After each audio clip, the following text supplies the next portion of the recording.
আসসালামু আলাইকুম বন্ধুরা, কেমন আছেন?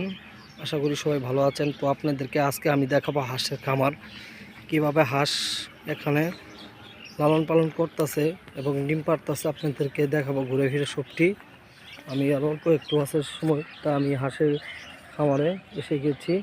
তো আপনাদেরকে হাঁস দেখানোর জন্য যাচ্ছি। দেখেন আমি যাচ্ছি হাঁসের খামারে। ওইদিকে অনেকগুলা সাদা হাঁস, খুব সুন্দর সুন্দর হাঁস, দুধ হাঁস।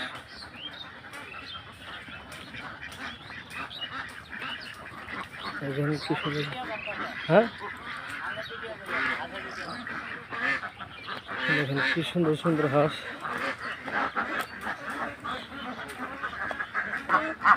এগুলো হাঁস, অনেকটি হাঁস। দেখেন এখানে হাঁসগুলো, এইগুলো হাঁস ডিম পাড়ায়। দেখেন কি সৌন্দর্য হাঁস, খুব বড়, ছোট বড় সব ধরনের হাঁস। দেখেন অনেক সৌন্দর্য, অনেক নদীর ভিতরে আছে এখানে হাঁসগুলো। এগুলো খাবার দিচ্ছে, যে এগুলো ঠিক খিলানো হয় হাঁসের। দেখেন এক সারিভাবে কত সুন্দর হাঁসগুলো নদীর ভিতরে অবস্থিত হাঁস।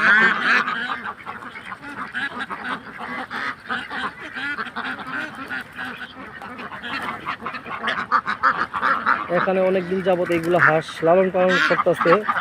এগুলো হাঁস সন্ধ্যার পরে একটা একটা পাশে বেরিয়ে যায়। দেখেন বেলজিয়াম হাঁস, এইগুলা আমাদের দশানী নদীর নিচে এইগুলো হাঁস লালন পালন করা হয়।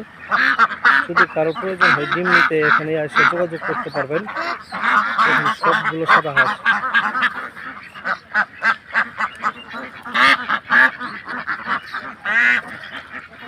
অনেকটি হাঁস,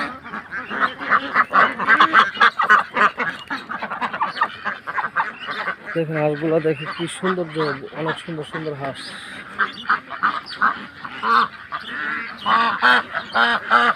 শুধু হাঁস আর হাঁস। এত বড় হাঁসের খামার আপনারা দেখলে বুঝবেন একটা হাঁসের ওজন অনেক।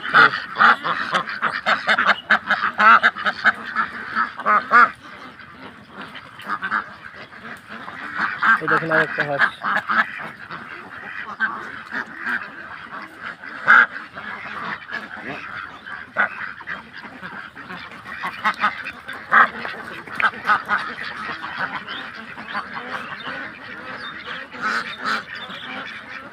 আপনি একদিন আসেন, এখানে ঘুরে যেতে পারবেন।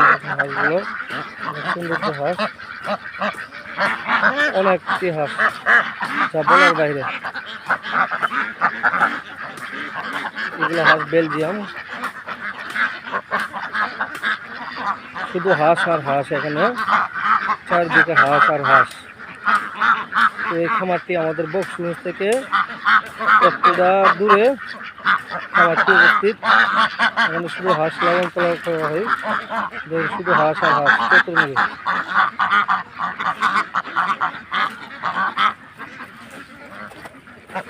এগুলো হাঁস অনেক ছোটো ছিল, এখন বর্তমানে সে খাবার দাবার দিয়ে, নিয়মিত খাবার দাবার দিয়ে তারা বড় করেছে। হাঁসগুলো এখন ডিম পাড়ায়, প্রত্যেক দিনই ডিম পাড়ায়। এইগুলো হাঁসের ডিম দিয়ে আবার বাচ্চা ফোটানো হয়। তো বন্ধুরা, যদি ভালো লাগে থাকে অবশ্যই আমাকে কমেন্টে জানাবেন, লাইক কমেন্ট করবেন। ধন্যবাদ সবাইকে। আসসালামু আলাইকুম।